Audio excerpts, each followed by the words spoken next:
दोस्तों, आखिर ऐसा क्या हुआ कि प्रभु राम और प्रभु शंकर में युद्ध छिड़ गया।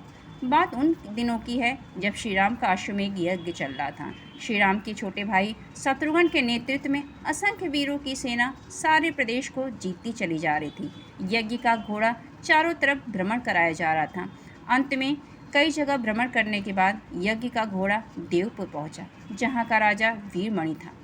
राजा वीरमणि अत्यंत ही धर्मनिष्ठ तथा श्री राम और शिव के परम भक्त थे।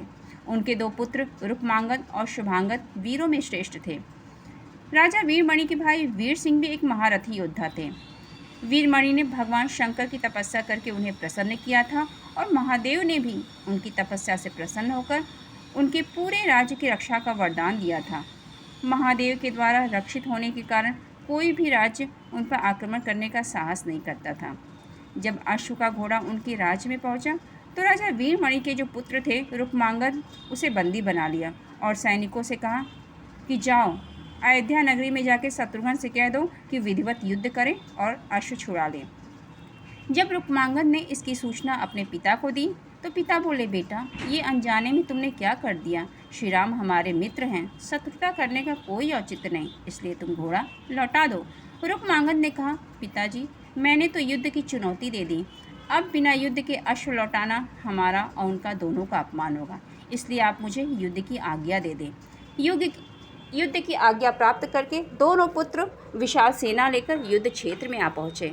इधर जब शत्रुघ्न को इसकी सूचना मिली कि यज्ञ का घोड़ा बंदी बना लिया गया है तो बहुत क्रोधित हुए। वे भी युद्ध क्षेत्र में जा पहुँचे और पूछा कि उनकी सेना से कौन अश्व को छुड़ा के लाएगा। तो भरत पुत्र पुष्कर ने कहा, ताश्री, आप चिंता न करें, आपके आशीर्वाद से मैं सभी योद्धाओं को मारकर अश्व को मुक्त करवा दूंगा। इन दोनों की बातें पवन सुत हनुमान सुन रहे थे। वे बोले, राजा वीरमणि के राज्य पर आक्रमण करना स्वयं परम पिता ब्रह्मा के लिए भी कठिन है, क्योंकि यह नगरी तो महाकाल द्वारा रक्षित है। इसलिए उचित यही होगा कि आपस में दोनों लोग बैठकर इस पर विचार विमर्श करें और प्रभु राम को भी इसकी सूचना अवश्य दे दी जाए।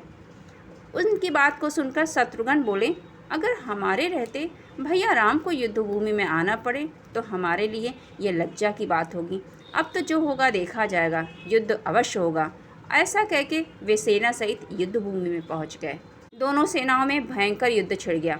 भरत पुत्र पुष्कर सीधा जाकर राजा वीरमणि से भिड़ गए। दोनों अतुलनीय वीर थे। हनुमान भी राजा वीरमणि के भाई महापराक्रमी वीर सिंह से युद्ध करने लगे।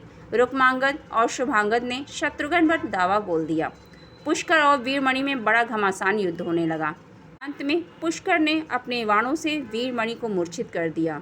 वीर सिंह ने हनुमान पर कई अस्त्रों का प्रयोग किया, लेकिन उन्हें कोई न हानि पहुंचा सकी।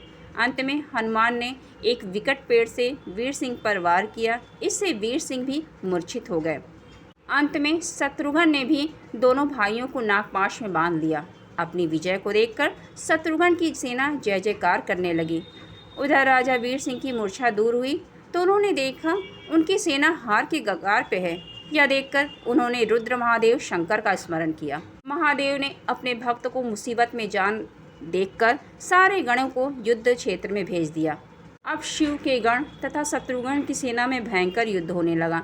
अंत में शत्रुघ्न ने हनुमान से कहा कि जिस वीरभद्र ने बात ही बात में दक्ष प्रजापति का मस्तक काट डाला था और जो तेज और समता में स्वयं महाकाल के समान है, उसे युद्ध में कैसे हराया जा सकता है। लेकिन पुष्कर ने कहा, पिताजी, आप चिंता ना करें, मैं युद्ध करूंगा और अवश्य विजयी होऊंगा। अंत में भृंगी ने महादेव के दिए पाश में शत्रुघ्न को बांध दिया। हनुमान अपनी पूरी शक्ति से नंदी से युद्ध कर रहे थे।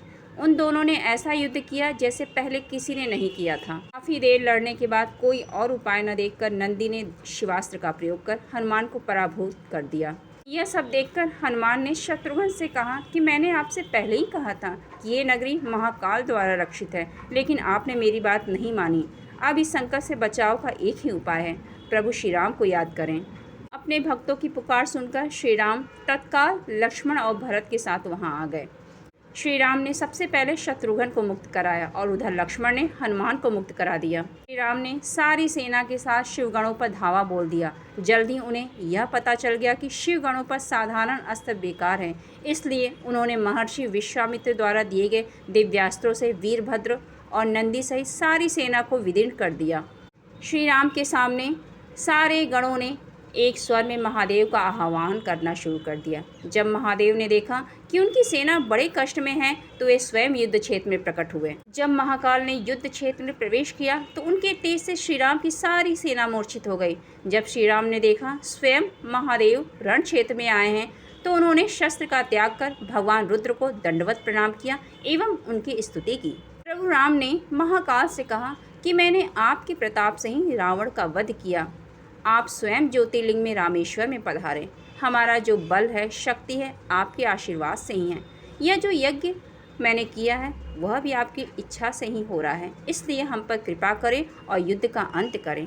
यह बातें सुनकर रुद्र बोले कि आप स्वयं विष्णु के रूप में हैं, मेरी आपसे युद्ध करने की कोई इच्छा नहीं है, फिर भी आपने मेरे भक्त वीरमणि को परेशान किया है, इसलिए मैं युद्ध से पीछे नहीं हट सकता। अतः संकोच छोड़कर आप युद्ध करें। दोनों में महान युद्ध छिड़ गया, जिसे देखने देवता लोग आकाश में स्थित हो गए। श्री राम ने अपने सारे दिव्यास्त्रों का प्रयोग कर महाकाल पे किया, लेकिन उन्हें संतुष्ट नहीं कर सके। अंत में उन्होंने पाशुपतास्त्र का संधान किया और भगवान शिव से बोले कि हे प्रभु, आपने ही मुझे यह वरदान दिया है कि आपके द्वारा प्रदत्त इस अस्त्र से त्रिलोक में कोई पराजित हुए बिना नहीं रह सकता। इसलिए हे महादेव, आपकी ही आज्ञा और इच्छा से इसका प्रयोग मैं आप पर करता हूँ। यह कहते हुए श्री राम ने वो महान दिव्यास्त्र भगवान शिव पर चला दिया। वह अस्त्र सीधा महादेव के हृदय स्थल में समा गया और भगवान रुद्र इससे संतुष्ट हो गए। भगवान शिव प्रसन्न होते हुए श्री राम से कहे कि आपने युद्ध में मुझे संतुष्ट किया है, इसलिए जो इच्छा है वर मांग लीजिए। तो इस पर श्री राम ने कहा कि यहाँ युद्ध क्षेत्र में असंख्य योद्धा वीर गति को प्राप्त हो गए हैं, आप कृपया उन्हें जीवन दान दे दीजिए। महादेव ने मुस्कुराते हुए तथास्तु कहा और पुष्कर समेत दोनों ओर से सारे योद्धाओं को जीवित कर दिया। इसके बाद उनकी आज्ञा से राजा वीरमणि ने यज्ञ का घोड़ा श्री राम को लौटा दिया और अपना राज्य रुक्मांगद को सौंपकर वे भी शत्रुघ्न के साथ आगे चल दिए। तो दोस्तों, आपको मेरा ये प्रसंग कैसा लगा कमेंट बॉक्स में लिखना ना भूलें तथा मेरे चैनल को लाइक और सब्सक्राइब जरूर करें।